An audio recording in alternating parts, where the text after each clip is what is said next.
मेरे बहुत प्यारे और चहेते भाई जो फ़याज़ चौहान साहब हैं, उन्होंने आज जो है वो एक बड़ी मज़ाहिया प्रेस कॉन्फ्रेंस की।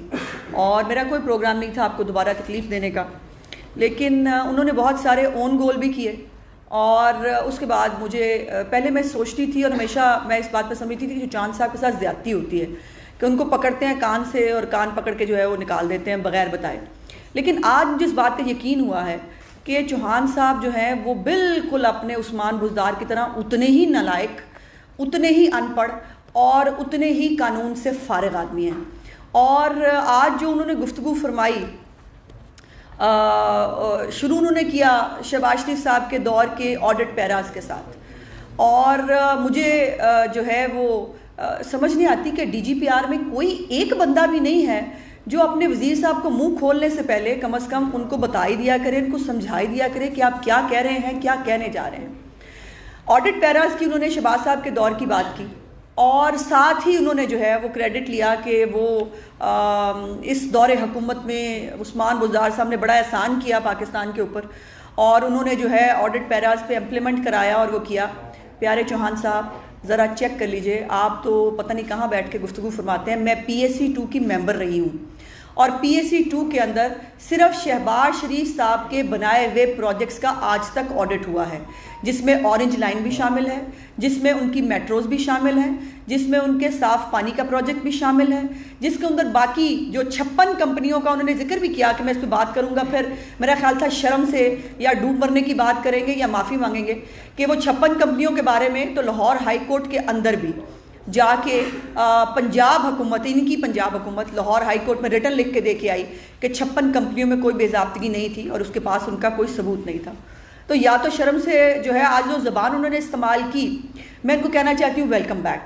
ये जो उन्होंने जो है वो कुछ दिन से एक मुखौटा पहना हुआ था सोबर बनने का, तमीज़दार बनने का, आज वो उन्होंने उतार के जो ज़बान इस्तेमाल की उससे उन्होंने साबित किया कि या तो इनका खुद का कोई मैन्युफैक्चरिंग डिफ़ॉल्ट है, ये बदतमीज़ी करना, या फिर इस ओहदे की शायद मजबूरी बन चुका है कि जो जितना ज़्यादा बदतमीज़ी और गंद बकेगा, आंखें बंद करके मुंह से धुएं निकाल के कानों में से पता नहीं वो कर के जो है वो झूठ बोलने से क्या जो है वो सच बन जाता है, तो उसका जवाब है नहीं।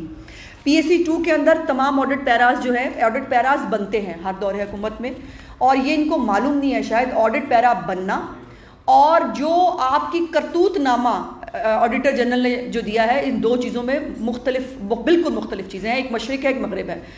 काश अच्छा होता कि आज आप या तो शर्म से डूब मरते या शहबाज शरीफ साहब के वो बुरा बनाए हुए प्रोजेक्ट्स जिनकी तख्तियाँ चोरी करते हैं आप, या जिन प्रोडक्ट्स पे जाके आप अपनी तस्वीरें खिंचाते हैं, मॉडलिंग फरमाते हैं अपने वज़ीर आज़म से लेकर आपका निक्के से निक्का काउंसलर जाके भी वहाँ तस्वीर खिंचा के खुश होता है, या फिर जो है उसके ऊपर आप थोड़ी सी शर्मिंदगी महसूस कर लेते। शहबाज शरीफ साहब के दौरे हुकूमत के, मैं PAC 2 की मेंबर रही हूँ, शहबाज शरीफ साहब के तमाम दौरे हुकूमत के अंदर 10,000 के करीब मनसूबे थे, जिसके अंदर तमाम ऑडिट पैराज तकरीबन सेटल हो चुके हैं और उनके अंदर वो करतूतनामा नहीं है जो आपके करतूतनामा में आज बताऊंगी जो आपने की है। और अभी तक अगर पंजाब में ऑडिट पैराज सेटल नहीं हुए तो वो है या परवेज़ इलाही साहब के दौर के, आज तक उनके ऑडिट पैराज को हाथ नहीं लगाया गया चूँकि PAC 1 काम नहीं कर रही। आपको तब भी शर्म से डूब मरना चाहिए था चौहान साहब, जब आपको ये पता ही नहीं है कि PACs काम ही नहीं कर रही। आज हमें आप बैठ के PACs की अहमियत बता रहे थे और आपको ये नहीं पता कि आपके दौरे हुकूमत में PACs काम नहीं कर रही। आपने एहतसाब के इदारे को पहले KPK के अंदर बंद किया था, यहाँ पर भी आपको देखने वाला, आपकी आटा चीनी चोरी पूछने वाला कोई नहीं है। और अब जब ये PACs जो है वो आपके ऑडिट पैराज को उनको देखना था तो आपने PACs को भी छुट्टी पे भेज दिया। तो ये आपने मेहरबानी की, आपने एक आपने अच्छा काम किया, वो हो ही जाता है, आखिर बुरे से बुरे आदमी से भी कुछ ना कुछ अच्छाई हो ही जाती है। और वो ये है कि आपने खुद जो है वो आपने मेहरबानी फरमाई, ओन गोल किया और आपने बता दिया पाकिस्तान के पंजाब की कौम को कि शहबाज शरीफ साहब के दौरे हुकूमत में अगर कोई ऑडिट पैराज बने थे तो वो ऐसे ऑडिट पैराज थे जो सेटल हो सकते थे, वो सेटल हो गए। और आपके दौरे हुकूमत के जो कारनामे हैं उसको वो नहीं छुपाया जा सकता। मैं बाकी जो इनकी जो इन्होंने आज एक वो भी शुरू की, इतने अरब और इतने अरब और इतने अरब, जो इनका दौरे हुकूमत है 18-19 उसमें 40 महकमों में 270 अरब रुपए के ऑडिट पैराज बने थे। उसके ऊपर ऑब्जेक्शंस लगी थी, बेज़ाब्तियाँ थी, आज तक वो सेटल नहीं हुए।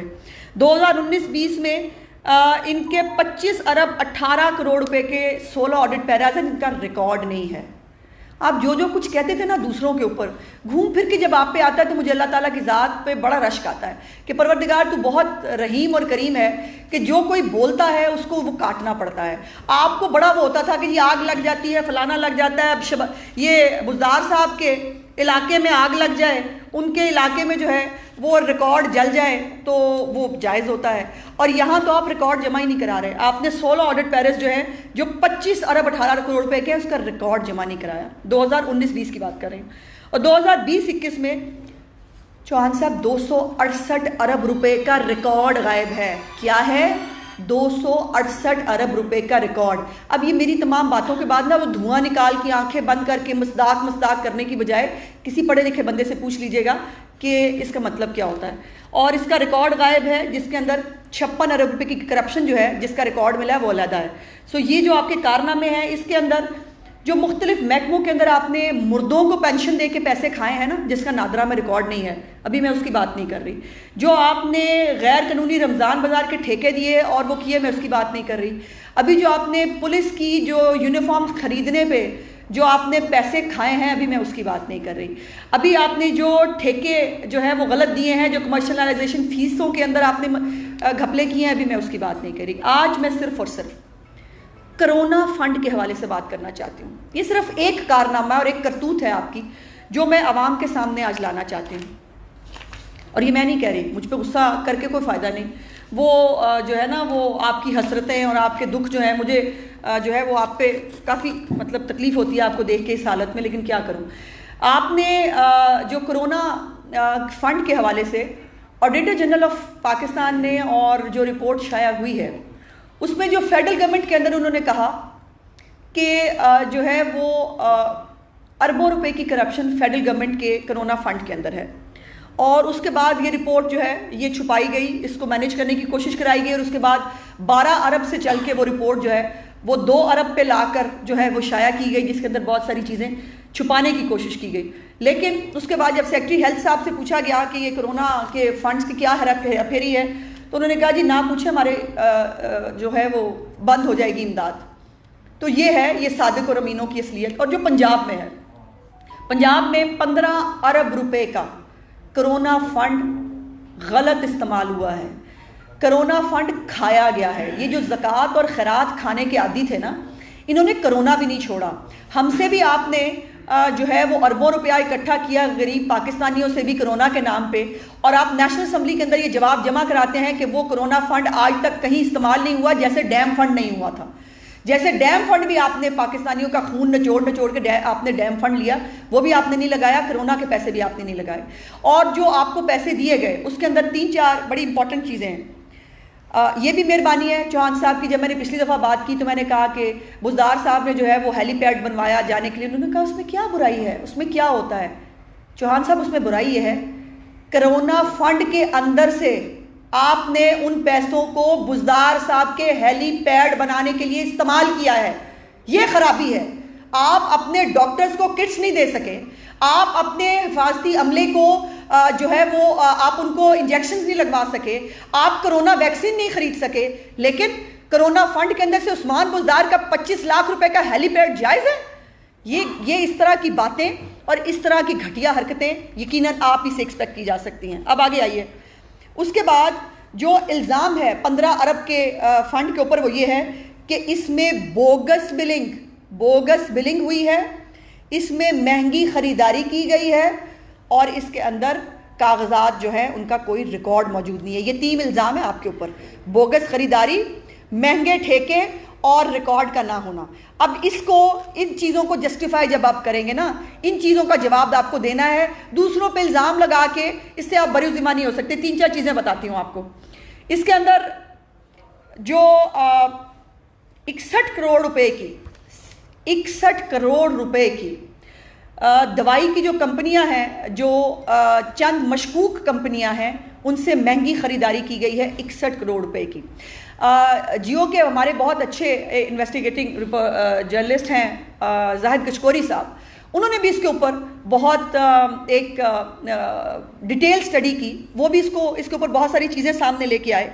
और इसमें जो 61 करोड़ रुपए की जो मशकूक अदायगियाँ हैं, और इन तमाम बातों के ऊपर आपको ये भी याद करा दूँ, मोहतरमा यास्मीन राशिद साहिबा को ट्रांसपेरेंसी इंटरनेशनल ने पिछले साल लेटर भी लिखा था, और उन्होंने कहा कि ना आपकी ख़रीदारियों का कोई रिकॉर्ड मौजूद है, ना आप जो मामलात कर रही हैं कोरोना फंड के अंदर उसका कोई रिकॉर्ड मौजूद है, ना वो कहीं किसी वेबसाइट पे डाला है। पेपरा रूल्स तो आपने वायलेट किए सो किए, आपने उसको बाईपास किया, लेकिन आपने उसका कोई रिकॉर्ड भी नहीं छोड़ा। अब उसके बाद एक और बड़ी इंटरेस्टिंग चीज़ है, जो हमारे डीजी चकवाल जो है, डीजीएमओ है चकवाल के, उन्होंने 3 करोड़ रुपए से टाइगर फोर्स को अदायगियां की हैं इस कोरोना फंड से। 3 करोड़ रुपए की अदायगियां टाइगर फोर्स को की गई हैं कोरोना फंड से। इसके ऊपर आप पे आम आदमी क्या, मतलब आपके लिए जितनी भी सख्त ज़बान इस्तेमाल की जाए वो कम है कि लोग तरसते रहे। आपने उनको जो है वो अद्वियात आपने पाकिस्तान पूरे पंजाब से आपने जो अद्वियात हैं जो मुफ्त शहबाज शरीफ साहब के दौर में मिलती थी वो आपने बंद कर दी, और कोरोना के फंड के ऊपर आप टाइगर फोर्स में 3 करोड़ रुपया बांट रहे हैं। उसके बाद राशन और जो कोरोना सेंटर्स बनाए गए थे उसके ऊपर ऑडिटर जनरल कह रहे हैं 39 करोड़ रुपए की बेज़ाब्तियाँ हैं, जो राशन बांटा कोरोना के नाम पे और जो कोरोना सेंटर्स बनाए। उसके बाद प्राइवेट गाड़ियां ली गई जी कोरोना के नाम से, और मैंने आपको याद है पिछली दफ़ा मेरे पास वो भी तस्वीर मौजूद है, कोरोना के नाम पर मोटरसाइकिलें भी खरीदी गई थी, और वो जो है वो मोटरसाइकिलें डंप पड़ी हैं किसी तय खाने के अंदर, वो मौजूद हैं। उसके बाद उन्होंने कहा है कि जी 22 करोड़ रुपए की एक और दवाइयों की मशकूक ख़रीदारी है, 22 करोड़ रुपए की दवाइयों की मशकूक ख़रीदारी है। उसके बाद जो साउथ पंजाब है उसमें फेक वाउचर्स हैं मिलियंस के, फेक वाउचर्स मिलियंस के, मैं नहीं कह रही, इसको फेक ऑडिटर जनरल कह रहे हैं, और वो कहाँ है, जनूबी पंजाब में, लिया में, भक्कर में, मियांवाली में और बुज़दार साहब के डीजे खान में। इन तमाम में आपने जो है वो फेक वाउचर्स जो है बांटे हैं। 1.5 अरब रुपए की जो है गैर ज़रूरी अद्वियात खरीदी गई हैं, 1.5 अरब रुपए की गैर ज़रूरी अद्वियात खरीदी गई हैं, जहां आप 600% पाकि पंजाब की आवाम के लिए दवाइयों में इजाफा कर चुके हैं, वहाँ 1.5 अरब रुपए की आपने गैर ज़रूरी अद्वियात खरीदी हैं। उसके बाद उन्होंने कहा कि कई अजला में जहाँ कोई मरीज़ नहीं था वहाँ करोड़ों रुपए लगाकर कोरोना सेंटर्स बनाए गए, और उन कोरोना सेंटर्स का कोई रिकॉर्ड मौजूद नहीं है। उसके बाद सरगोदा में एक ब्लैक लिस्ट कंपनी से 30 लाख का ठेका करके दवाइयाँ खरीदी गई, ब्लैक लिस्ट कंपनी से 30 लाख का जो है वो ठेका किया गया। उसके बाद जो हमारी पंजाब की जो PDMA है उसने बलूचिस्तान से जो है ज़ायरीन जो आ रहे थे उनको उनके अजला में और कोरोना जो क्वारंटीन सेंटर्स बनाए गए थे उनमें पहुंचाने के लिए उन्होंने कहा कि फ़ेक ट्रांसपोर्ट कंपनी से करोड़ों रुपए का मुआहदा किया। सिर्फ उनको ट्रांसपोर्ट करने के लिए भी आपने फ़ेक कंपनियों से करोड़ों के मुआहदे किए। उसके बाद 50 करोड़ रुपया पंजाब ने कुछ ऐसे अखराजात पे खर्च किया जिसकी मंजूरी इनको वफाकी कमेटी जो बनाई गई है कोरोना के ऊपर उसने भी नहीं दी थी, और ये बहुत लंबी दास्तान है इनके कारनामों की। और अभी तो लाहौर वेस्ट कंपनी, पार्किंग जो कंपनी है, अभी तो ये सारी कंपनीज जो हैं इनके भी कच्चे छट्टे सामने आने हैं। लेकिन मुझे इसका जवाब दीजिए चौहान साहब, अगर आपके अंदर ज़रा भी अगर शर्म और गैरत बाकी है ना, मुझे जवाब दीजिए कि हमारा अरबों रुपया आपने कोरोना पे क्यों खाया है। ये जो 15 अरब रुपए क्या आप पे इल्ज़ाम लगा रहे हैं ऑडिटर जनरल, जिसके अंदर इल्ज़ाम नहीं लगा रहे, ये कोई ऑडिट पैराज नहीं है, इस पे वो कह रहे हैं आपने गलत बिलिंग्स की हैं, आपने बोगस अदायगियाँ की हैं, आपने गलत ठेके दिए हैं, आपने फेक कोरोना सेंटर्स बनाए हैं, आपने जो है वो फेक मुआहदे किए हैं। इसके ऊपर जवाब देना होगा। शहबाज शरीफ पे इल्ज़ाम लगा कि आप अभी तक आपका रोना नहीं मुका, अभी तक आपका रोना धोना जो है वो शहबाज शरीफ जो है वो आपको मुझे मतलब तकलीफ़ होती है कि तीसरी दफ़ा आपको लाया गया है और आपने खड़े होके आज जो है वो बुज़दार साहब ये, बुज़दार साहब वो, जिसने कोई काम किया होता है ना उसके लिए वावेला नहीं करना पड़ता, उसका काम बोलता है। शहबाज शरीफ का काम बोलता था। आपके बुज़दार साहब को नकली शहबाज शरीफ नहीं बनाया जा सकता। आप उसको बैठकर जो है टोट बटोट को शहबाज शरीफ नहीं बना सकते। शहबाज शरीफ ने 1000 रुपए की 1000 अरब की जो है वो पंजाब के टैक्स पेयर के पैसे को बचाया था। आपने सिर्फ कोरोना में 15 अरब खाया है। और जिन चीज़ों का रिकॉर्ड आप दे नहीं रहे, जिसका रिकॉर्ड नहीं मिल रहा, वो रिकॉर्ड क्यों नहीं मिल रहा? रिकॉर्ड इसलिए नहीं मिलता क्योंकि आपने उसके अंदर जो घपले किए हैं। मैं ऑन रिकॉर्ड कह रही हूं, PSC 2 का सारा रिकॉर्ड निकलवा के देखिए।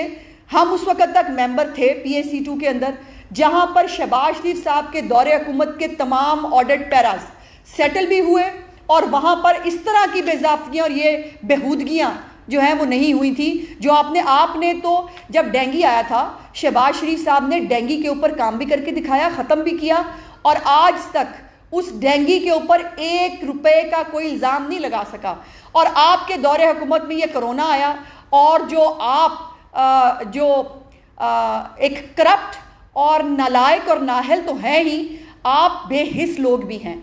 और मैंने आपको पिछली दफ़ा राजा गिद्ध गलत नहीं कहा था। और राजा गिद्ध क्या होता है कि जो हमारे जो खैरात के पैसे हैं वो पहले खाता रहा और अब जो हमें कोरोना फंड मिला उसके अंदर से भी आपने अपने पेट भरे। और ये तमाम चीज़ें जो है इसका जवाब आपसे लिया जाएगा। आप किसी दिन हिम्मत इकट्ठी करें, किसी पढ़े लिखे आदमी से रब्ता करें। और ये जो सवाल मैंने उठाए हैं, ये मुझे सवाल जो मैंने भी नहीं उठाए, जो ऑडिटर जनरल ने उठाए हैं, इन सवालों का जवाब पब्लिकली दें। मुझे बताएं कि आपने 15 अरब रुपए कोरोना फंड में क्यों खाए? आपने फेक खरीदारी कैसे की? आपने अद्वियात की फेक खरीदारी कैसे की? आपने फेक ट्रांसपोर्ट कंपनी हायर कैसे की? मुझे बताइए कि आप टाइगर फोर्स को मेरे कोरोना फंड के अंदर से 3 करोड़ रुपया क्यों दे रहे थे? और ये टाइगर फोर्स जो है ये हमारे खून पे पलने के लिए पैदा हुई है? ये टाइगर फोर्स जो है इसको क्या हमारा खून चूसने के लिए आपने जो है वो बनाया है? तो किसी दिन जो है अगर आपके अंदर थोड़ा सा ज़र्फ और आप जो हाजी और अमीन है ना बहुत घर बैठे हुए, ये इन सवालों का जवाब आपसे लेना है। अभी आपका कोई ऑडिट पैरा नहीं आया है, नैब आपकी तरफ देखती नहीं, एंटी करप्शन आपके कंट्रोल में है, FIA वैसे ही बगल बच्चा है इमरान खान का।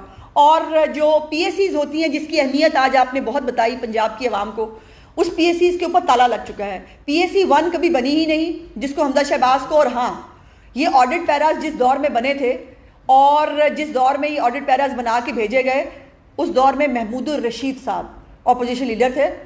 हमने अपना एहतसाब उसके हाथ में दिया था कि करें हमारा एहतसाब, और वो तमाम ऑडिट पैराज हमारी मौजूदगी में, मेरे पास वो तमाम रिपोर्ट्स मौजूद हैं तमाम PSC की, जिसके अंदर ऑरेंज लाइन, मेट्रो, आशियाना, ये 56 कंपनियों के हवाले से रिकॉर्ड मेरे पास मौजूद है जो मैंने लकीले अभी तक रखा हुआ है कि जिसके अंदर ये ऑडिट पैराज के ऊपर बात हुई। वो थी ठेकेदार जो है उसको अदायगी पूरी नहीं हुई या ठेकेदार को ज़्यादा बिलिंग हो गई है, इस किस्म के मामलात उठते थे। ये फ़ंड खाने की और खैरात खाने का तो आज तक पाकिस्तान में आपके अलावा ये कारनामा किसी ने सर अंजाम नहीं दिया। और जाहिर है जब आपको हुकूमत में आने से पहले फ़ौरन फंडिंग के ज़रिए ज़कात और खैरात खाने की आदत पड़ी हो, तो फिर जब आप आके बैठेंगे और जिन बेचारों के घरों पे लाइटें नहीं थी, जो पहले बहुत मजलूम और मस्कीन शक्ल के थे, जब उनको अरबों रुपया नज़र आएगा तो वो जाहिर है वो अपना वो पूरा करेंगे। और जो उन्होंने फ्रंट मैन आगे रखे हुए हैं और जो कारनामे उनके हैं, उस पर मैं कई दफ़ा पहले बात कर चुकी हूँ। आज मुझे कोरोना फंड के हवाले से बात करनी है। बड़ा शौक़ है चौहान साहब को जो है वो रिपोर्ट्स पे बात करने का। आइए, मैं आपको चैलेंज कर रही हूँ, मेरे साथ आके बैठिए और पाकिस्तान की और पंजाब की आवाम के सामने आपकी ये जो ऑडिट रिपोर्ट, इल्ज़ाम बराए इल्ज़ाम नहीं, इन ऑडिट रिपोर्ट्स का जवाब दीजिए मुझे आके। अब मुझे बताइए कि मुर्दों को पेंशनर, जो मुर्दा पेंशनर्स हैं, उनको कैसे अदायगियाँ होती हैं। मुझे बताइए कि रमज़ान बाज़ारों के अंदर जो है वो आपने पैसे कैसे कमाए हैं। मवेशी मंडियाँ जो लगाई गई थी उस पर पैसे कैसे खाए हैं आपने। सो ये इल्ज़ाम का जवाब इल्ज़ाम नहीं होता, और ये इल्ज़ाम मैंने नहीं लगाया, ये इल्ज़ाम ऑडिटर जनरल ने लगाया है। ये ऑडिटर जनरल ने कोरोना के फंड खाने का इल्ज़ाम ऊपर नेशनल असम्बली में भी लगाया और पंजाब में भी लगाया। और ये जो पाकिस्तान की ऑडिटर जनरल की रिपोर्ट आई थी जिसके अंदर 900 बिलियन का जो है वो उन्होंने इरेगुलरिटीज़ की बात की थी, उसमें भी 45% आपका है, 45% हिस्सा उसमें पंजाब का है। सो ये जो आपने करतूत किए हैं इसके ऊपर अगर आपके पास कोई जवाब है और वाकई अगर आपने ये पैसे नहीं खाए, इसका जवाब दीजिए कि ये पैसे कहाँ गए। तो समय ये आपने काफ़ी जो भी चीज़ें आपने पॉइंट आउट की, जाहिर है एक आवाम का पैसा है वो भी कोरोना फंड जैसे भी आया है, ये कौम की अमानत है। आज आपका मुस्लिम लीग का वाइट पेपर जो है वो आज जारी किया गया है, उसमें इस तरह की एम्बेजलमेंट जो है उस पर बात नहीं की। चलिए उस पर उन्होंने नहीं की तो मैंने कर दी, क्योंकि देखें ये तो फिर आपका जो रिसर्च विंग है तो फिर वो लाइलम है उनकी क्या। अब मैं इस पे वो बात नहीं करना चाहती। मेरा काम है, मेरी जिम्मेदारी है कि चौहान साहब जिनको अपने नकम्मे, नलायक और करप्ट वज़ीर आज़म और नकम्मा नलायक टोट बटोट जो है उसको बहुत जो है वो पता नहीं वो क्या कौन सा वो बना के शेर शाह सूरी और पता नहीं क्या क्या बना के पेश करने की आदत है। तो मेरी जिम्मेदारी थी कि मैं ये हकाइक जो हैं पाकिस्तान और पंजाब के उसमें। उस्मा साहब ये बताइएगा कि जवेद लतीफ़ ने दावा किया है कि मियां नवाज शरीफ इस साल वापस आ रहे हैं, क्या उनका इलाज मुकम्मल हो गया और कौन से महीने में वापस आए? जब चांद चढ़ता है तो सारी दुनिया देखती है, तो जब ये चांद चढ़ेगा सारी दुनिया देखेगी। उस्मा साहब ये बताइए कि अभी 1-1.5 घंटा पहले मुस्लिम लीग नवाज के एक फौज ने प्रेस कॉन्फ्रेंस की है, तो 1 घंटे बाद आप प्रेस कॉन्फ्रेंस करने आ गई हैं, दोनों तर्जुमान हैं, तो इसका क्या मतलब है कि आप अलग अलग प्रेस कॉन्फ्रेंस क्यों कर रही हैं कि ये शीन और नून के जो तर्जुमान हैं उनकी भी लड़ाई शुरू होगी? नहीं भाई, ऐसे नहीं है। देखिए मेरी गुजारिश ये है कि उन्होंने अपना उनका कोई ग्रुप है जो रिसर्च ग्रुप बनाया गया है, मशहूद साहब ने बनाया है, उसके ऊपर वो अपने रिसर्च ग्रुप के हवाले से उन्होंने की। मेरे पास पंजाब की जिम्मेदारी है, और जब चौहान साहब गुफ्तगू फरमाते हैं आंखें बंद करके, वो कानों पे नाकों में से धुएं निकालते हुए, तो फिर मुझे उसका जवाब देना मेरी पार्टी की जिम्मेदारी है। सो मुझे अपनी जिम्मेदारी पूरी करनी होती है। जी चौहान साहब ने कहा था कि आपकी हुकूमत में 10 सालों में 17,500 रुपए के ऑडिट पैरा सामने है, ठीक है, आपने इसका कोई जवाब नहीं दिया। जी मैंने दिया, आप मेरा ख्याल है मैं दोबारा जवाब दे देती हूँ अगर आप सुन नहीं पाए। मैंने ये जवाब दिया कि ये तमाम हमारे दौर के जो ऑडिट पैराज हैं ये PSC 2 के अंदर सेटल हो गए हैं, और ये ऑडिट पैरा बनना कोई बड़ी बात नहीं होती। ये जो टेक्निकल प्रॉब्लम्स होती हैं उस पर ऑडिट पैराज बनते हैं। लेकिन मैंने जो ये हकायक आपके सामने लाए हैं ना, ये ऑडिट पैराज नहीं हैं, ये इल्ज़ामात हैं। ये कोरोना फंड खाने के इल्ज़ामात हैं, ये करप्शन के इल्ज़ामात हैं, ये ओवर बिलिंग के इल्ज़ामात हैं। और शहबाज शरीफ पर तो ये बहुत देरों से इल्ज़ाम लगा रहे हैं। आज तक साबित क्या किया है शहबाज शरीफ साहब के खिलाफ? 56 कंपनियों का उन्होंने कहा, मैंने सुना चौहान साहब को गलती से मैंने सुना, उन्होंने कहा मैं अभी 56 कंपनियों की बात करता हूँ। वो 56 कंपनियों के बारे में लाहौर हाई कोर्ट में बैठ के कह के आया यही पंजाब हुकूमत कि उसमें कोई बेज़ाब्तगी नहीं है। तो फिर इस पर आपको खुद समझ में आ जाना चाहिए कि चौहान साहब पे जो एक प्रेशर है इस दफ़ा परफॉर्म करने का, और वो उस प्रेशर को उल्टा ही ले गए हैं। और आज उन्होंने जितनी बोंगियाँ मारी हैं और जितने ओन गोल किए हैं, उसके बाद मैं इस बात को सोचने में मजबूर हो गई हूँ कि वाकई शायद चौहान साहब जो है वो बुज़दार साहब की तरह उतने ही नलायक और नकम्मे हैं जो उनको समझ में नहीं आता उनको क्या बोलना है और कैसे बोलना है। ये बताइएगा कि कल राजा परवेज़ अशरफ लाहौर पहुंचे और उन्होंने कहा कि जब हम दोबारा जो अगला इलेक्शन होगा उसमें पीपल्स पार्टी हुकूमत बनाएगी और जो जियाले हैं उनको भी वापस लेके आएंगे, तो क्या आप भी वापस जाना चाह रही है? और इसके साथ ये भी बता दें कि जो उनको प्रेस कॉन्फ्रेंस हुई थी वो मुस्लिम लीग नून की थी या उसको किसी रैली? भाई पहले तो मुझे बहुत ऑब्जेक्शन है आपके उसके ऊपर। आपने ये बात इतना स्वीपिंग स्टेटमेंट कैसे दे दिया कि मैं वापस जा रही हूँ या जाना चाहती हूँ। बग़ैर किसी तहकीक के इस तरह की गुफ्तगू करना दूसरे की इंसल्ट करने के मुतरादिफ होता है। और मेरी पार्टी मुस्लिम लीग नून है जो मरते दम तक रहेगी, और उसके बाद मेरे पास एक काला कोट है। अगर मुझे लगा कि कभी मैं सियासत नहीं कर सकती तो मैं अपना काला कोट पहनूंगी, और सियासत तो खैर बात कह के सियासत कोई मेरे लिए कोई रिटायरमेंट की एज तक मेरा वहाँ रहना ज़रूरी नहीं है। सो जब तक मुझे लगता है मैं काम कर सकती हूँ मैं करूँगी। हर बंदा पार्टी के अंदर मुख्तलिफ उस पर काम कर रहा होता है। जो मेरा काम है मैं कर रही हूँ, जो बाकी के काम है वो उनको करने चाहिए। क्या इल्ज़ाम लगाया मैंने?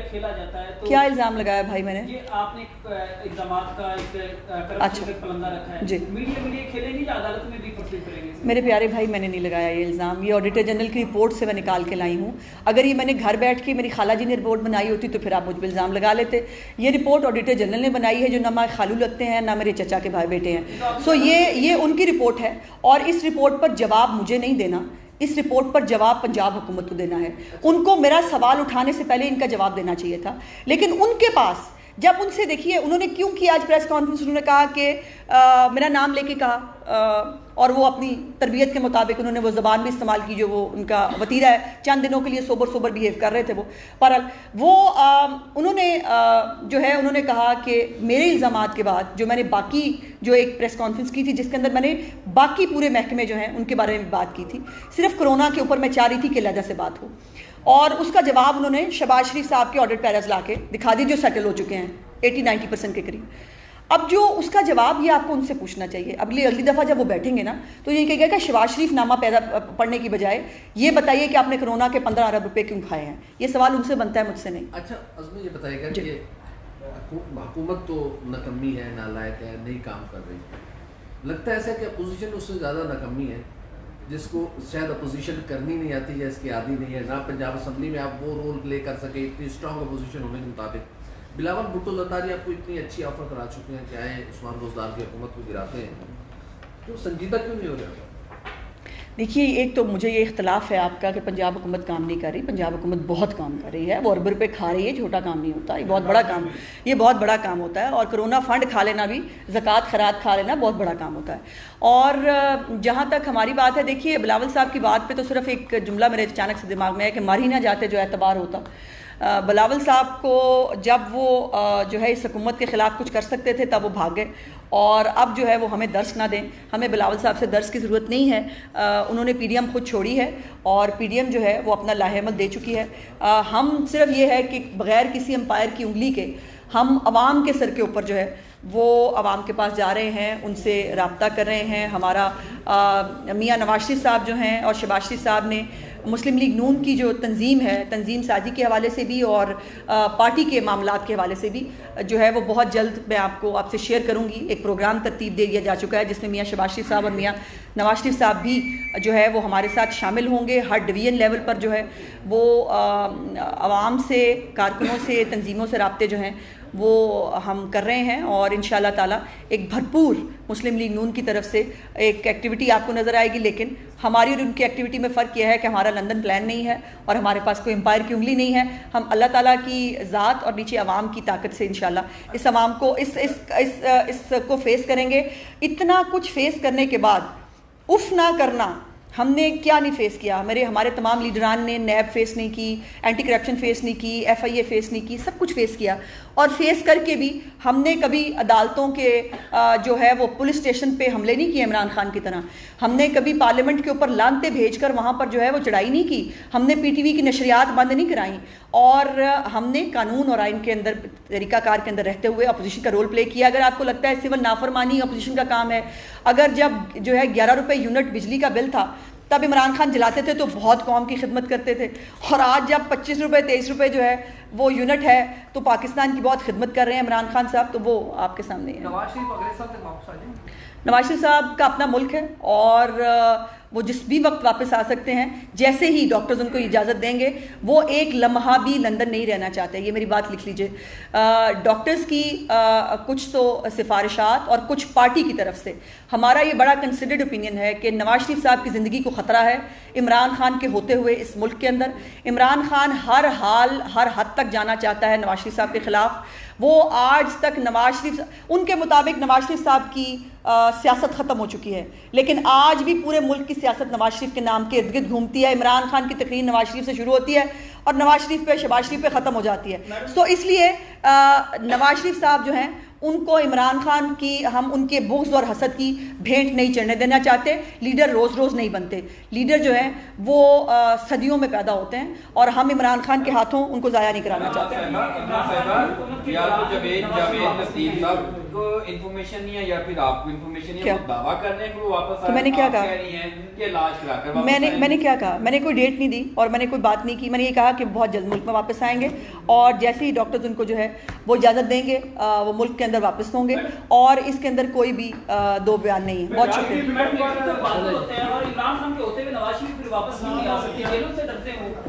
डरते तो अल्लाह के अलावा वो किसी से नहीं है। जब उनके ऊपर यहाँ गन पॉइंट पर रखा गया था ना इस्तीफा दिलाने के लिए, वो तब भी नहीं डरे थे। और हम डरते हैं, पार्टी डरती है, चूंकि हम नवाज शरीफ साहब की ज़िंदगी को खतरे में नहीं डाल सकते। शुक्रिया।